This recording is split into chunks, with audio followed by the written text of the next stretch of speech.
대도시권 주택공급 확대를 위한 신규 공공택지 추진 계획 해서 2월 24일 날 발표가 된 게 있습니다. 그런데 이거는 2월 4일 부동산 대책의 연장선이라고 보시면 돼요. 2월 4일에 부동산 대책이 나왔을 때 제가 이거는 정말 웅대한 진짜 웅장한 부동산 대책이라고 제가 얘기를 했는데, 왜냐하면 어디에 어떻게 무슨 수로 공급하겠다는 내용이 없었어요. 그냥 숫자만 있었지 어떻게가 없었는데, 그 1탄으로 여기에 이렇게 공급하겠습니다가 있습니다. 그래서 제가 설명드릴게요. 수도권 및 지방의 우수 입지에 25만 호를 신규 택지 확보해서 공급하겠다. 그러니까 사실상 신도시죠. 3기 신도시가 30만 호 정도 되니까 이 정도면 4기 신도시라고 불러도 부족함이 없는데, 이거를 확보하겠다고 얘기해서 어딜까 했는데 그 첫 번째로 이번에 나온 겁니다. 자, 어디냐? 수도권은 서울과 붙어있는 광명과 시흥에 7만 호를 공급하고, 지방에는 부산과 광주에 공급을 하는데, 우선 저는 이제 광명 시흥 이야기를 좀 해보려고 합니다. 자, 광명 시흥 이 부지가 어디냐면은 여기에요. 이 빨간색 있죠? 여기인데 이 회색이 서울시입니다. 그러니까 서울시에서 7시 방향이죠. 7시 방향이고 부천에 붙어 있다고 보시면 돼요. 그리고 광명의 바로 왼쪽이죠. 그러니까 서울의 거의 최근접 부지입니다. 나머지 3기 신도시는 이렇게 파란색으로 되어 있고요.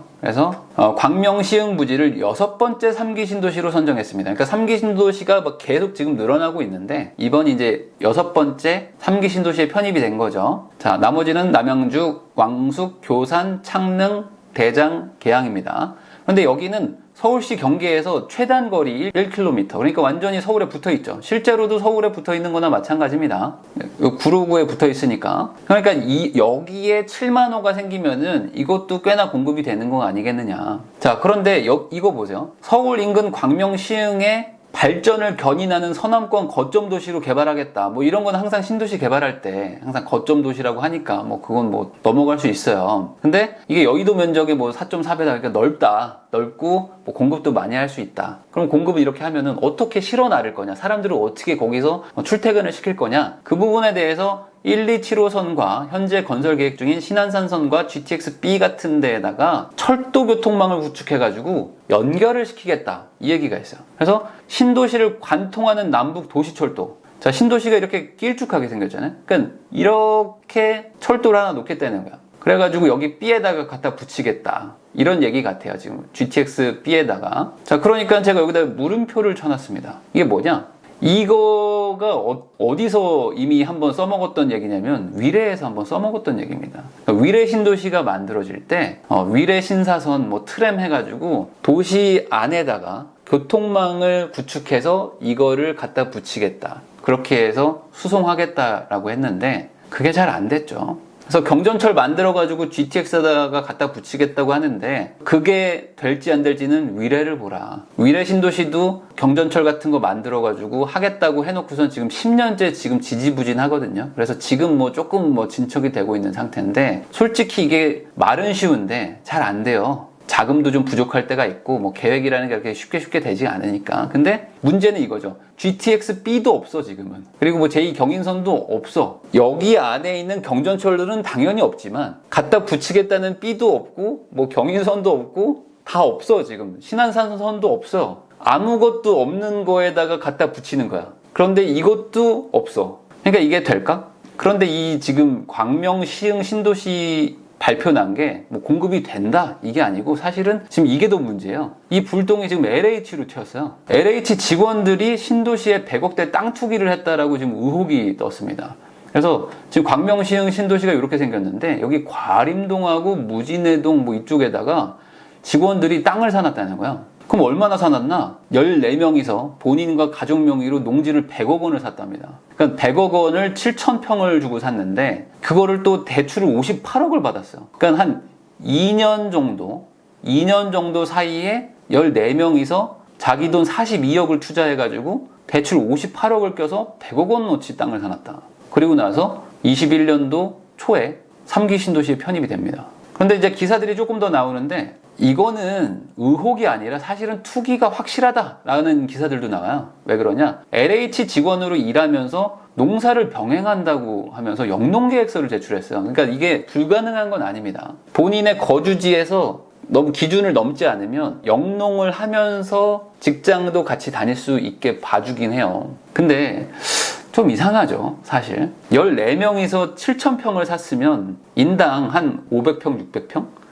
근데 그거를 사는데 거의 돈을 한 7, 8억을 들여가지고 저는요 거기다가 좀 고구마도 심고 이렇게 좀 하려고 합니다. 그러니까 약간 주말 농장처럼 쓰겠다고 한 것 같아. 거기서 우리 애들이 그 고구마 키우는 거 좋아해가지고 한번 좀 키워볼랍니다. 14명이서 또 이렇게 죽이 잘 맞아, 이분들이. 그런 분들이 있을 수 있잖아요, 또 직장 동료들 중에는. 또 이렇게 같이 또 이렇게 뭐 밥도 먹고 하다 보면 또 친해지면은 우리 한번 주말 농장을 한번 대규모로 한번 만들어 볼까?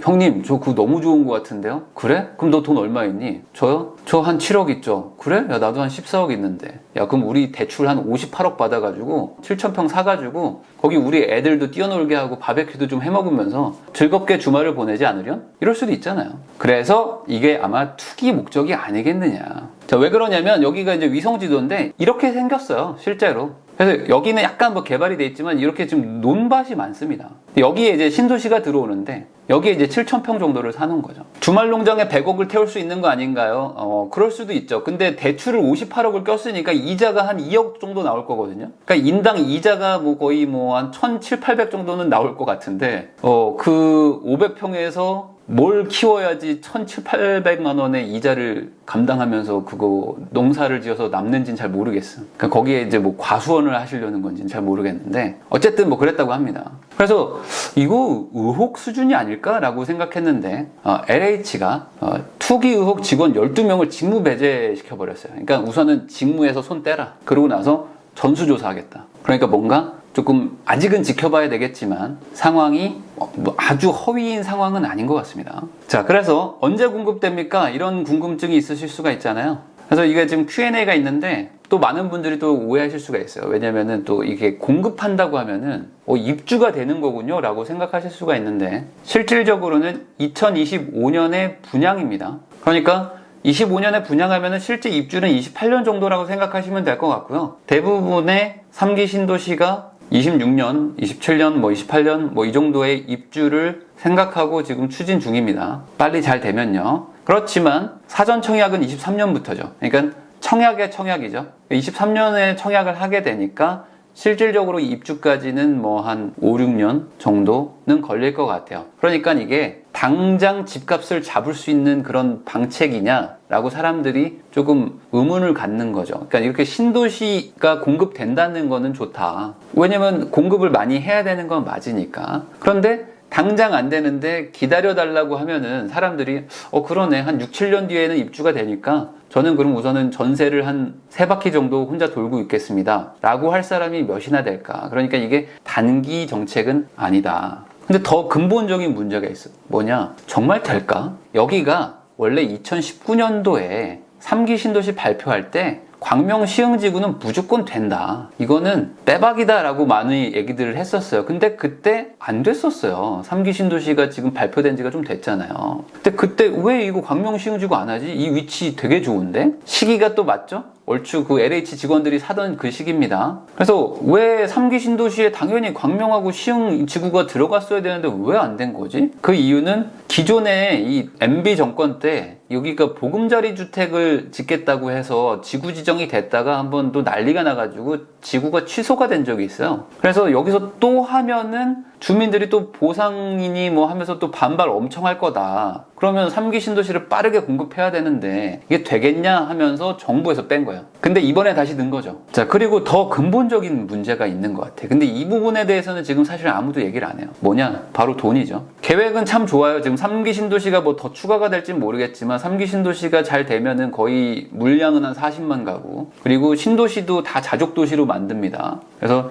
직장과 주거가 같이 모여있게 베드타운을 만들지 않을 거고 철도도 다 깔아줍니다, 지금. 그리고 집값이 너무 비싸게 되면은 또 안 되니까 분양이 아니라 임대로도 많이들 공급하고 뭐 반값 임대 뭐 이런 것들을 막 한다고 해요. 지금 지분 적립형 이런 것들. 그러니까 이런 걸 하면 당연히 싸게 공급되는 거 아닙니까? 그러니까 너무 좋아. 그러면 거꾸로 생각해 보는 거죠. 그럼 신도시를 6개를 만들어야 되네. 그리고 GTX도 엄청 만들어야 돼요, 지금. 국토부가 지금 쓸 돈이 어마어마해요, 지금. 그리고 분양을 해가지고 자금을 좀 회수하면 다행인데 분양도 좀 안 하겠대. 분양도 다 줄이겠대요. 그러니까 임대를 늘린다는 얘기는 공사비를 정부가 충당하겠다는 거거든요. 분양을 해서 민간한테 팔아가지고 공사비를 회수하면은 조금 괜찮은데 분양도 안 하겠다는 거야. 그럼 임대를 늘린다는 건 뭐야? 공사비를 정부가 끌어안겠다는 거야. 끌고 간다. 그러면 이 비용을 어떻게 할까?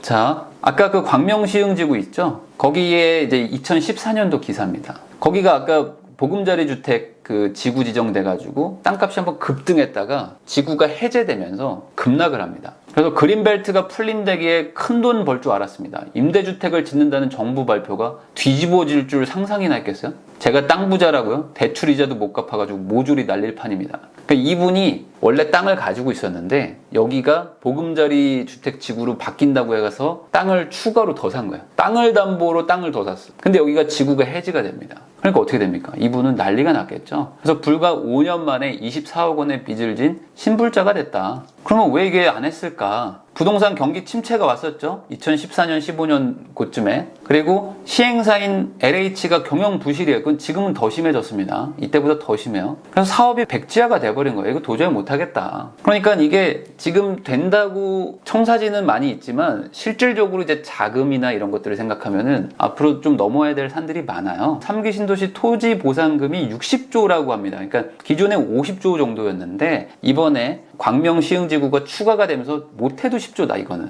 왜냐면 땅이 서울에 가깝잖아요. 그러니까 얼마나 더 비싸게 했어요. 그러니까 여기에 10조가 더 들어가면은 3기 신도시에 한 60조 정도의 보상금을 지급을 해야 되는데 이거에다가 추가로 공사비에다가 분양 수익을 좀 빼고 남는 것들이 이제 정부가 떠안아야 되는 거예요. 그러니까 분양을 많이 할수록 조금 자금 수혈이 잘 되는데 분양을 줄이면 줄일수록 정부가 안고 갈 돈들이 너무 크다. 근데 문제는 이거죠. 작년 10월 기사인데 LH가 임대사업으로 적자만 1조 8천억 정도를 본다. 그리고 이자만 6,500억을 내고 있다. 그래서 임대주택 사업을 LH가 안 하는 건 아닌데 이거 하면서 그럼 돈을 버냐? 못 번다. 당연히 못 벌죠. 그러니까 한 2조 정도의 적자를 내고 이자만 또 6,500억을 낸다고 합니다. 그래서 2019년도죠. 19년도에 1조 8천억인데 이게 그럼 더 늘어나지 않을까? 자, 왜 그러냐? 아까 LH가 분양을 하면은 그래도 조금 자금을 회수할 수 있는데 지금 현 정부의 기조는 3기 신도시에도 임대주택을 많이 넣는다고 하죠. 그러면 어쩔 수 없이 정부가 소유권을 가지고 있으면서 하면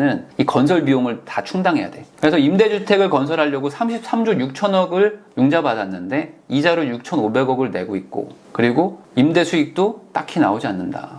그래서 이게 손실폭이 확대되고 있어가지고 LH의 재무 구조가 계속적으로 악화되고 있는데 여기에서 3기 신도시 60조에다가 뭐 GTX에다가 뭐 이런 것들 물론 민간 사업도 하겠지만 이런 것들을 계속 키워 나가면은 이 자금이 좀 문제가 되지 않을까 라는 생각이 드는 거죠. 그런데 이제 많은 분들이 이런 얘기들을 해요. 뭐냐면 아니 그래도 정부가 한다고 하는데 뭔가 싸고 질 좋게 공급하지 않을까요? 라는 생각들을 많이 하고 계시고 실제로 지금 무주택자분들은 3기 신도시를 많이 기다리고 있단 말이죠. 여기서 지금 내가 분양 받아가지고 내 집 마련을 해야겠다. 그러면 이제 어떤 사람들이 이런 얘기를 해요. 그래요? 그럼 싸고 질 좋게 어떻게 합니까? 라고 물어볼 거 아닙니까? 아니 이 세상에 싼 건 있고 질 좋은 건 있는데 싸고 질 좋은 건 없는데 그런 일들은 별로 없잖아요. 자본주의 시장에서. 그래서 어떻게 합니까? 라고 얘기하면은 많은 대답이 이렇게 돌아오는 것 같아요. 잘 하겠죠. 응? 정부가 어련히 잘 하겠죠. 생각이 있으니까 하겠지. 광명시흥도 주민들이 막 난리 나고 뭐 보상 금액 때문에 싸우고 해가지고 백지화가 됐었지만 그래서 3기 신도시 초기에는 지구에서도 아예 빼버렸지만 지금 이제 물량이 부족하니까 지금 부랴부랴 넣었단 말이죠. 그러면 2년 사이에 갑자기 주민들이 동의를 해주는 것이냐? 어떻게 합니까? 잘 하겠죠. 네, 알겠습니다. 잘 하기를 바랍니다, 저도. 그런데 계획이 나오고 정책이 변화가 되는데 그거에 맞춰서 만약에 이행이 안 되잖아요. 그러면은 아까 그 광명시흥지구 지구 취소에 따른 그 피해자들 발생하는 것처럼 또 다른 문제가 생긴다. 그래서 잘했으면 좋겠어요. 정말로. 앞으로 25만 호 택지지구를 추가 발표한다고 했으니까 아직도 15만 호 정도가 더 남았거든요. 그러면 지금 물량은 이게 전부가 아니에요. 더 나옵니다. 더 나오고 LH 대출은 더 많아질 텐데 어떻게 할 수 있을까? 잘하기를 바라면서 영상 마무리하겠습니다.